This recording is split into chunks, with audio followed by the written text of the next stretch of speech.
इस तरीके से मांगरू में भगवान शिव का देवालय है। यह काफ़ी प्राचीन है।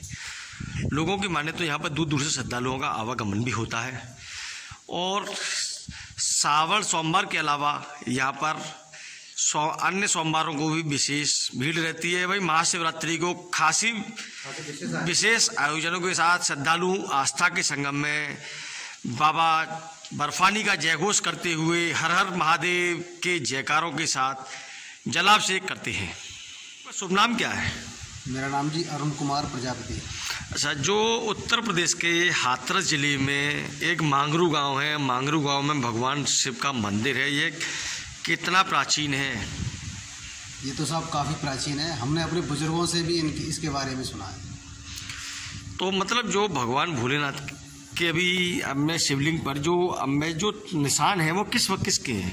ये निशान हमारे जो बुजुर्ग थे, हमारे जो बाबा पर बाबा जो हमें बताया गया है, इस हिसाब से ये बताते थे कि यह एक करील का झुंड था। तो आसपास में हल्का सा ही कुछ झाड़ झूड़ थे, तो इस वजह से यहाँ पर जो कुछ घास छीलने वाले आते थे या चरवाए अपने जो पशु वगैरह चराते थे, तो उन लोग की जो खुरपी है, दरात है, उसको यहाँ इस पर घिसते थे, पत्थर समझ के घिसते थे उस समय। तो उस समय पत्थर समझकर लोगों ने भगवान भोलेनाथ की शिवलिंग पर खुरपियों को घिसा, पैना किया।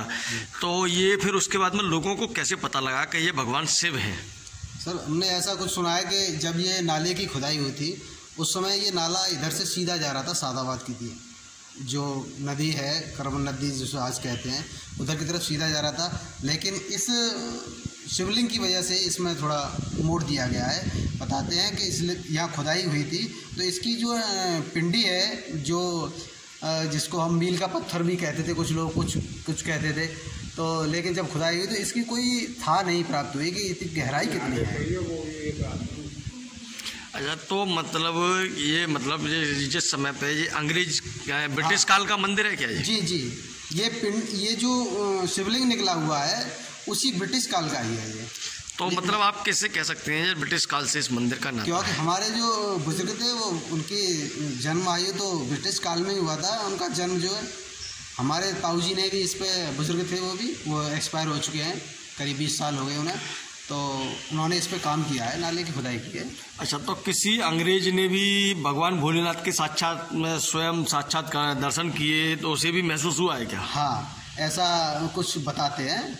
हमारे ताऊजी ने ही मुझे खुद बताया था कि जब जो खुदाई हुई थी उससे पहले जहाँ का जो इंजीनियर था, अंग्रेज इंजीनियर जो खुदाई जो करा रहा था, उसने जो है उसे साक्षात भोलेनाथ ने उसको सपना दिया था कि भाई ये मेरा रूप है, इसे क्यों आप बिगाड़ना चाहते हो। तो उसने इसको अपने प्रशासक से ऊपर से बात करने के बाद में जब इसे दोबारा से इसको इधर मोड़ दे दिया गया इसमें।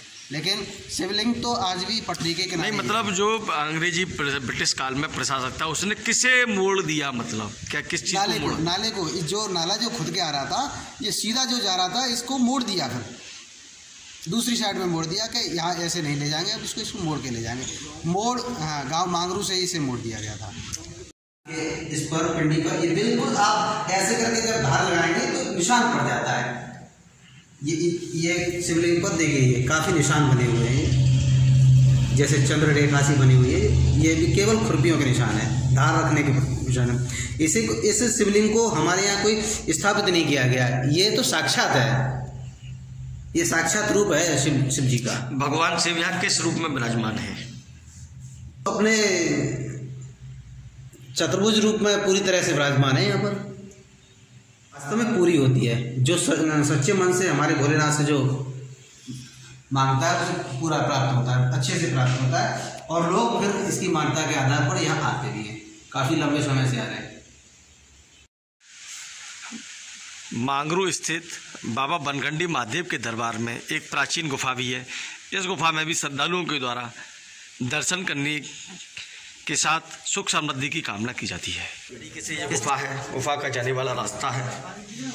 इस रास्ते से सबसे बात यह है कि यहाँ पर ये गुफा है, भगवान भोलेनाथ इस गुफा में है, माँ पार्वती व विघ्न भगवान गणेश के साथ विराजमान है। आप देख सकते हैं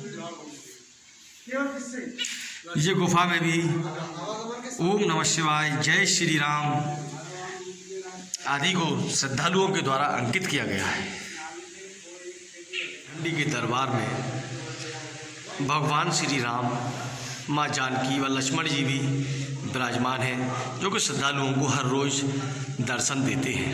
यहाँ पवन पुत्र हनुमान जी भी मंदिर में विराजमान हैं। इसके अलावा मंदिर में एक गौशाला भी है। मेरा नाम राजुद्दीन उर्फ अनिल है। अच्छा, तो आप जो भगवान भोलेनाथ के दरबार में आप यहाँ खड़े हुए हैं, भगवान भोलेनाथ की सेवा में भी रहते हैं, आपका इसे लेकर क्या कहना है? और भगवान भोलेनाथ के चमत्कारों के बारे में एक चमत्कार कोई हो तो आप बताएं। ऐसा है, मेरा बचपन ही इसी मंदिर पे हुआ है।